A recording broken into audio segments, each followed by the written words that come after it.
Back to debate. Rajesh గారు, ఈ ఉద్దానం సమస్యకు సంబంధించి అసలు శాశ్వత పరిష్కారం చూపించబోయాము. ఇక ముఖ్యమంత్రి గారు మొత్తం చేశారు అన్న చందంగా ఏది సరిగ్గా ఎన్నికల ముందు అంటే 4.5 ఏళ్ళు ఈ సమస్యలు ఏమీ గుర్తుకు రాలేదు. ఈ సమస్యకు సంబంధించి గతంలోనే టీడీపీ ప్రభుత్వం చొరవ తీసుకుంది. ఆ తర్వాత ఈ అంశాన్ని పూర్తి స్థాయిలో ప్రొజెక్ట్ చేసింది, ప్రభుత్వం దృష్టికి తీసుకొచ్చింది. జనసేన అధినేత పవన్ కళ్యాణ్ ఈ విషయం ప్రజలందరికీ తెలుసు, ఆ ప్రాంత వాసులకు తెలుసు, రాష్ట్రమంతా తెలుసు ఈ విషయం. ఆ రోజు ఎంత సంచలనం అనేది. అప్పుడు ప్రభుత్వం చొరవ తీసుకుంది, ముందుకు వచ్చింది. ఇప్పుడు సరిగ్గా ఎన్నికల ముందు కొత్త స్టంట్కి తెరలేపి మొత్తం మేమే చేసామని చెప్పే ప్రయత్నం ప్రజలు అర్థం చేసుకోరా? ఇప్పుడు కొంచెం నాకు టైం ఇవ్వండి, చాలా డీటెయిల్స్ ఉన్నాయి దీంట్లో మాట్లాడాల్సినవి.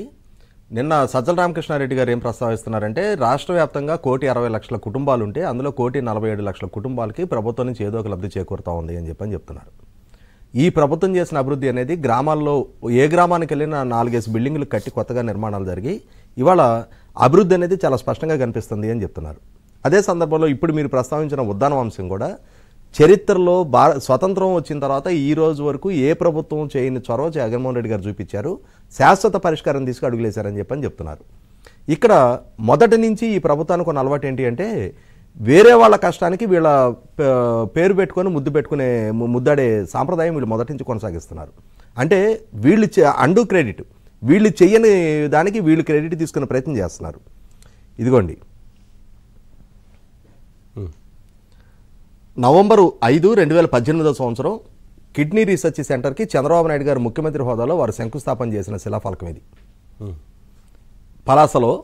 తర్వాత ఫిబ్రవరి 2019లో విశాఖపట్నం విమ్స్లో ఉన్న కిడ్నీ రీసెర్చ్ సెంటర్ని పలాస్కి షిఫ్ట్ చేస్తూ జీవో నెంబర్ 111 విడుదల చేశారు. దానికి బడ్జెట్ అలొకేషన్స్, శంకుస్థాపన, ప్రాజెక్టు రూపకల్పన మొత్తం కూడా చంద్రబాబు నాయుడు గారి ప్రభుత్వ హయాంలో జరిగింది. వాస్తవంగా జరిగింది ఏంటి అంటే ఎప్పుడైతే ఇది శంకుస్థాపన జరిగిన సందర్భంలోనే తిత్లీ తుఫాను ఆ ప్రాంతాన్ని చుట్టుముట్టడంతో అక్కడ కొద్ది రోజుల పాటు ఆ తిత్లీ సహాయ చర్యలతోటి కొద్ది రోజుల పాటు కాలం గడిచింది. ఈలోగా ఎలక్షన్ కోడ్ రావడం జరిగింది.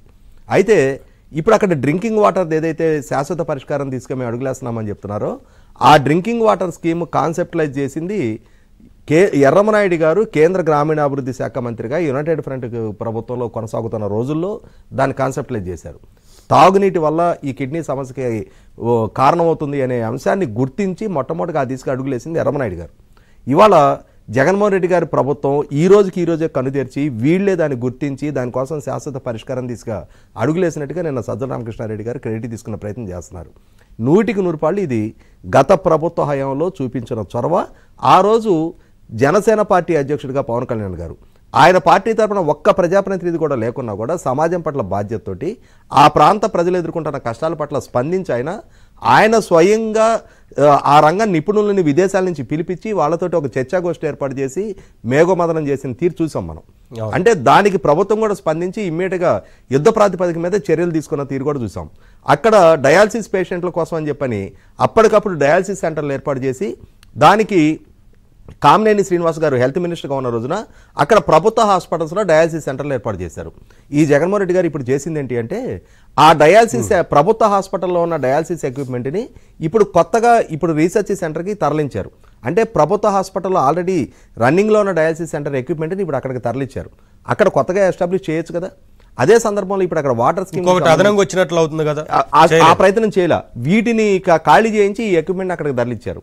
తర్వాత ఇప్పుడు అక్కడ 4.5 సంవత్సరాలుగా ఆ సిబ్బందికి జీతాలు ఇవ్వట్ల, ఆ వాటర్ స్కీమ్కి సంబంధించిన సిబ్బందికి జీతాలు ఇవ్వట్ల 4.5 సంవత్సరాలుగా.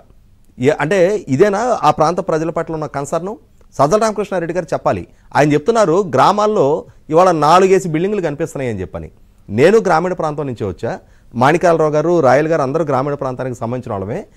ఇవాళ పంచాయతీలు 198% పంచాయతీలు మా చేతిలో ఉన్నాయని చెప్పి చాలా ఘనంగా చెప్పుకుంటూ ఉంటారు జగన్మోహన్ రెడ్డి గారు. పంచాయతీ సర్పంచ్ని ఏ సర్పంచ్నైనా ఒకళ్ళని లైన్లో తీసుకొని మాట్లాడండి. ఇవాళ 15th ఫైనాన్స్ కమిషన్ నిధులు మొత్తం కూడా కేంద్ర ప్రభుత్వం ఇచ్చిన నిధులు, రాజ్యాంగబద్ధ ఆబ్లిగేషన్ అది. 17th అమెండ్మెంట్ ద్వారా 17th అమెండ్మెంట్ తోటి పంచాయతీలకి కేంద్ర ప్రభుత్వం నుంచి డైరెక్ట్గా వచ్చే నిధుల్ని రాష్ట్ర ప్రభుత్వం విద్యుత్ బిల్లుల పేరు మీద జప్తు చేసింది. జప్తు చేయడమే కాదు, ఇవాళ ఎంత భారం వాళ్ళ మీద మోపారు. ఇవాళ గ్రామ సచివాలయ వ్యవస్థ ఏర్పాటు చేసి ఆ గ్రామ సచివాలయాల మెయింటెనెన్స్ పంచాయతీలకు భారంగా మోపారు. గ్రామ సచివాలయ వ్యవస్థ ఏర్పాటు చేసినప్పుడు దాని మెయింటెనెన్స్ అంటే ఇంటర్నెట్, స్టేషనరీ, పంచాయతీలో నిధులు ఇస్తే కదా ఇంటర్నెట్, స్టేషనరీ లాంటి ఖర్చులు, తర్వాత గ్రామ సచివాలయ భవనాలు చాలా చోట్ల సొంత భవనాలు లేవు, వాటికి అద్దెలు కూడా పంచాయతీల నుంచి చెల్లించడం. అదే సందర్భంలో మీరు గమనించుకుంటే పంచాయతీల పరిస్థితి ఎట్లయిపోయిందంటే వాళ్ళ మొన్న ఏర్పాటు చేశారండి state government, state finance corporation, central finance కార్పొరేషన్తో పాటుగా స్టేట్ ఫైనాన్స్ కార్పొరేషన్ నిధులు కూడా పంచాయతీలకు రావాలి. 4.5 సంవత్సరాలుగా అసలు స్టేట్ ఫైనాన్స్ కమిషనే లేదు. అదే సందర్భంలో పర్ క్యాపిటా గ్రాంట్ అని చెప్పని ఆ గ్రామ జనాభాకి ఒక్కొక్కరికి 8 రూపాయలు చొప్పున, అంటే ఒక 2000 జనాభా ఉన్న గ్రామం అయితే 1,60,000 రూపాయలు పర్ క్యాపిటా గ్రాంట్ అని స్టేట్ గవర్నమెంట్ ఇవ్వాలి. అది అతిగతి లేదు. ఆ గ్రామ పరిధిలో పనిచేసే ప్రభుత్వ ఉద్యోగుల దగ్గర సర్వీస్ ట్యాక్స్ వసూలు చేస్తారు. ఆ సర్వీస్ ట్యాక్స్లో 75% పంచాయతీలకు రావాలి. అది 4.5 సంవత్సరాలుగా సర్వీస్ ట్యాక్స్ అనేది అసలు అతిగతి లేదు. అసలు అంటే ఇవాళ ఏ పంచాయతీ సర్పంచ్ అయినా కూడా ఏంటంటే వాళ్ళకున్నది జనరల్ ఫండ్స్, ఆ గ్రామ పరిధిలో వసూలవుతున్న ఇళ్ల పన్నులు, లేదు కమర్షియల్ ట్యాక్స్ అంటే అక్కడ ఉన్న షాపులు, చిన్న చిన్న హోటల్స్ లాంటివి ఉంటే వాటి మీద వసూలు అయ్యేది రిజిస్ట్రేషన్ సెస్లు. ఇవి తప్పించి వాళ్ళ పంచాయతీలు సర్వైవల్కే లేకుండా పోయింది. దానితోటి ఇప్పుడు గ్రీన్ అంబాసిడర్లు అని చెప్పని చెత్త కలెక్షన్ కోసం పెట్టారు. ఆ గ్రీన్ అంబాసిడర్లకు ఒక్కొక్కరికి 6,000 రూపాయలు జీతాలు పెట్టి, అంటే ఈ మైనర్ పంచాయతీకి 2 ఉన్నారు, ఒక్కొక్కరికి 1,00,000 అంటే 12 × 12 1,44,000 రూపాయలు అది ఇవాళ ఫైనాన్స్ కమిషన్ నిధుల నుంచి వాళ్ళకి చెల్లింపులు చేస్తున్నారు. ఇట్లా పంచాయతీల్ని నిర్వీర్యం చేసేసి ఇవాళ పంచాయతీ సర్పంచ్ అనేవాడు తను ఎన్నుకున్న ప్రజల దగ్గర డిఫాల్టర్లుగా మారుతా ఉన్నారు. ఈ సజ్జల రామకృష్ణారెడ్డి గారు ఆయన మీడియాలోకి వచ్చేసి అసలు మా ప్రభుత్వ అభివృద్ధి వెలిగిపోతుంది, ఏ గ్రామానికి వెళ్ళినా తెలుస్తుంది సార్, ప్రజలందరూ ఆర్భాట ప్రకటన చేసుకుంటా ఉన్నారు. పంచాయతీ నుంచి ఇవాళ రాష్ట్ర ప్రభుత్వం వరకు అండి. అసలు 4.5 సంవత్సరాల తర్వాత రాష్ట్రానికి రాజధాని అయితే సమయం తక్కువ ఉంది. కిరణ్ గారు ఇప్పుడు ఉద్దానం సమస్యకు సంబంధించి ప్రభుత్వం దృష్టికి తీసుకెళ్లి చొరవ తీసుకొని అక్కడ